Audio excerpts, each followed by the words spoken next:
Cook there drew heavily on history. He was quite, trying to be very inspirational here, motivating the students. How did he do, Tim? Yeah, well, the students seem to be pretty excited. This is really the Tim Cook who has emerged in the last 8 months or so, being more socially active, more of a voice for equality and against injustice and that sort of thing. Coming out in Business Week magazine late last year, proud to say that he was gay. And since then, we've seen him be more active, such as taking a stand against Indiana law that was passed earlier this year that critics said was against homosexuality. And it's a new, more open Apple.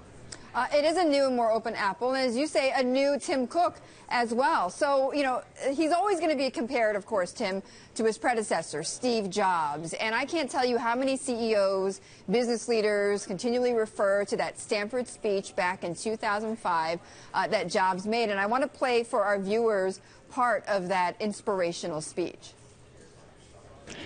Your time is limited, so don't waste it living someone else's life. Don't be trapped by dogma, which is living with the results of other people's thinking. Don't let the noise of others' opinions drown out your own inner voice. And most important, have the courage to follow your heart and intuition. They somehow already know what you truly want to become. Everything else is secondary.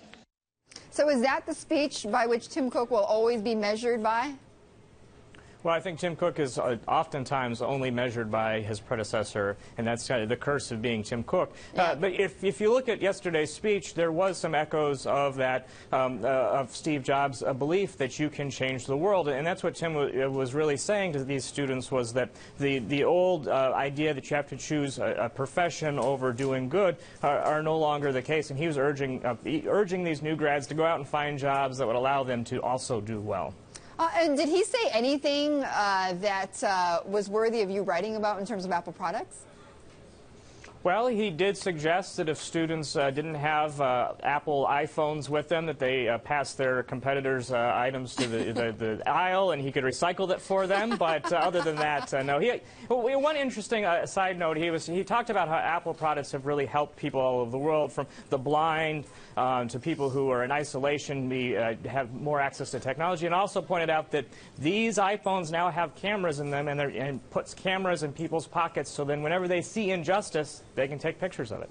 And just, Tim, we can't ignore the other news around Tim Cook, which is Carl Icahn, in just the last couple of hours, making some comments to Tim Cook, writing a letter to him saying, you should buy back more shares. I see a price target of $240. But he also said he sees a skinny bundle for Apple TV and an Apple car. What do you make of that? Yeah, that's the dream, that Apple has more hits in the future.